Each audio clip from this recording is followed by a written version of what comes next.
What's up, fellas? It's Jake with Lax Weekly. Look at my hair right now. I look like Albert Einstein. I am just letting the quarantine flow go wherever it wants right now. But hey, we got more important things to do, like make a video because it's Thursday. So yesterday I posted on my Instagram, the most underrated player in pro lacrosse is blank. And you guys had a lot to say about that. So I thought it'd be fun if I gave you my picks as far as the underrated pro lacrosse players, and also share some of yours. And hopefully this way it'll give you new pro lacrosse players that you can follow and watch their highlights and all that good stuff. Because in my opinion, I think one of the best ways you can become better at lacrosse is by becoming a great fan. And of course this goes without saying, but this is only fun if you give me your input. So make sure to leave your comment who you think is the most underrated pro lacrosse player. And hey, at this point you probably know one comment equals one entry into the giveaway for a completely brand new lacrosse set of your choice. Let's go! Alright, I got my handy dandy list here. Let's get this thing going. So my first player I have is Byrne Reeves. We all know Byrne Reeves. He was one of the best players in college lacrosse ever. And anyways, he had a solid year for the Whipsnakes, but I think he's gonna do way better on the Water Dogs. Personally, I think you can call him underrated because he's not one of the big stars in pro lacrosse right now. I mean, right now he's kind of busy getting a PhD at Yale, saving the world, but I truly think if he dedicated all his time to lacrosse, he would be one of the best, no doubt. So never sleep on my man, Byrne Reeves, ever.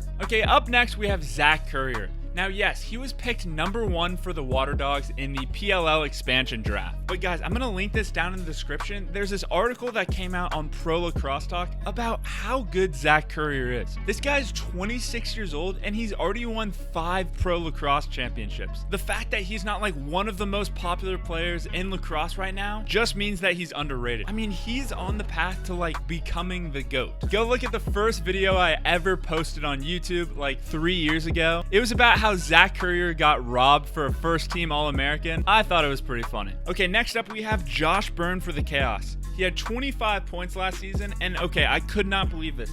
45% shooting percentage, guys. Based on my scientific calculations, that means that if you feed the ball to Josh Byrne 1 out of every 2 times, like a flip of a quarter, you know, heads or tails, it doesn't matter. This guy is shooting the ball 50%. 1 out of every 2 times, it's going in.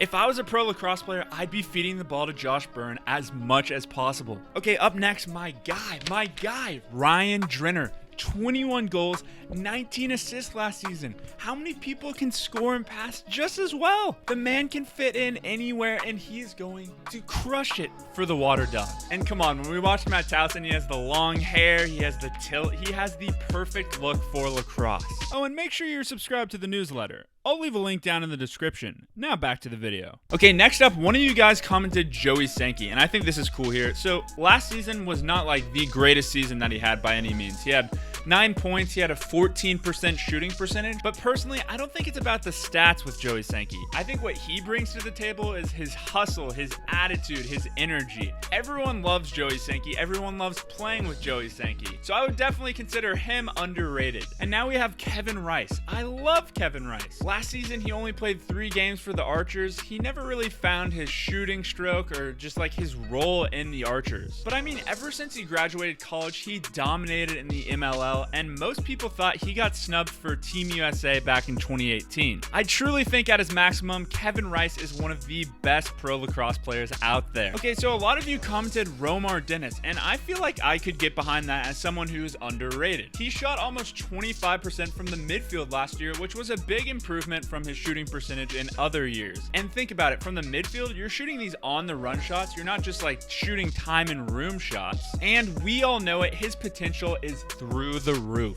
Okay, next up we got Cuccinelli, another underrated attackman who played for the Archers. He kind of filled in into that 3rd spot with Will Manny and Marcus Holman, and he thrived. He put up a solid 12 points. But one thing I do question is now with Grant Amon as the number 1 pick, how does Cuccinelli's role change with the Archers? I guess we'll just have to see. Okay, next up we got Pat Harbison. He's a 2-way midi for the Redwoods. 2-way middies just don't get enough love, do they? I mean, look at this. He picked up 24 ground balls last last season. He's a beast, and he's also a great guy too. Much love to my guy, Pat Harbison. And speaking of D-middies, another fantastic D-middie in Dominique Alexander. He plays for the Archers, and he had 18 ground balls last season. Well, guys, that was a lot of fun. And remember, I'm giving one of you a completely brand new lacrosse head, so make sure to leave a comment down below who you think is the most underrated pro lacrosse player. Also, guys, I'm so excited for what's coming up with Lax Weekly. There's going to be so many great videos coming out soon that I know you're going to love. As always, I'm so grateful for each and every one of you. This is Jake with Lax Weekly.